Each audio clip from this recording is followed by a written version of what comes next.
नमस्कार, आप देख रहे हैं फ्रंटलाइन 24। मैं हूं आपके साथ साहिबा सिंह। बेनीपट्टी के वार्ड नंबर 17 में चापाकल में पानी नहीं आने की वजह से लोग काफी परेशान हैं। पानी की किल्लत की वजह से लोगों के घर में कई दिनों से खाना नहीं बना है। लोग तालाब के पानी से जैसे तैसे गुजारा कर रहे हैं।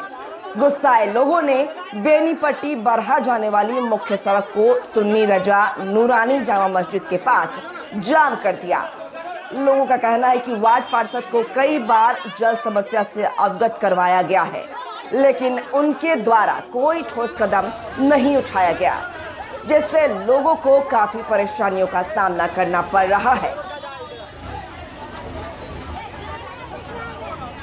दिक्कत ये है कि 5 तारीख से लेकर के आज 28 तारीख है, अब तक जो है सो एक कतरा 17 वार्ड वाले वार्ड पार्षद ललन जी जो है सो पानी का व्यवस्था नहीं, जिसका नतीजा है कि यहाँ बाल बच्चे को लोग डबरा का पानी पिला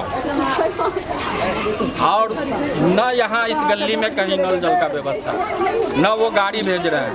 उनको फोन भी किया जाता है तो वो कहते हैं कि सब दिन हम कल कर देंगे। बम्मा गिरा करके जो है सो 15 दिन हम लोगों को ठग लिए। कल जो है सो वो बम्मा उठा के ले गए। अब तो हम लोग जो है सो बगैर पानी का जिंदा तो रह नहीं सकता है। इस वार्ड में जो है सभी को दिक्कत है, कोई ऐसा नहीं है कि जिसको दिक्कत नहीं है। यही हमको कहना है और क्या कहेंगे। ये 17 नंबर वार्ड में सिर्फ मुस्लिम ही जनता जो है ना परेशान नहीं है, उसमें हिंदू धर्म भी परेशान है, मुस्लिम धर्म भी परेशान है। यहाँ से पाइपलाइन बिछाया गया था तो पाइपलाइन को जो है किसके आदेश से उठाया गया? किसी के आदेश से तो उठाया गया होगा। और ये क्यों उठाया गया, ये पहले ललन जी जो है ना इस सवाल का जवाब दे, समझ गए। और दूसरे नंबर ललन जी बोल रहे हैं कि हम मुस्लिम के वोट से थोड़े नहीं जो हम जनप्रतिनिधि बने हैं। तो मुस्लिम के वोट से जनप्रतिनिधि नहीं बना है तो किसके वोट से जनप्रतिनिधि बना है?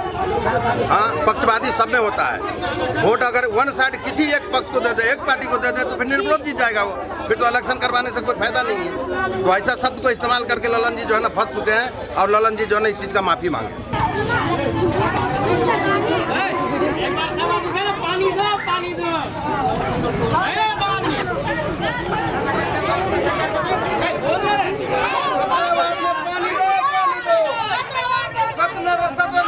पानी दो पानी दो।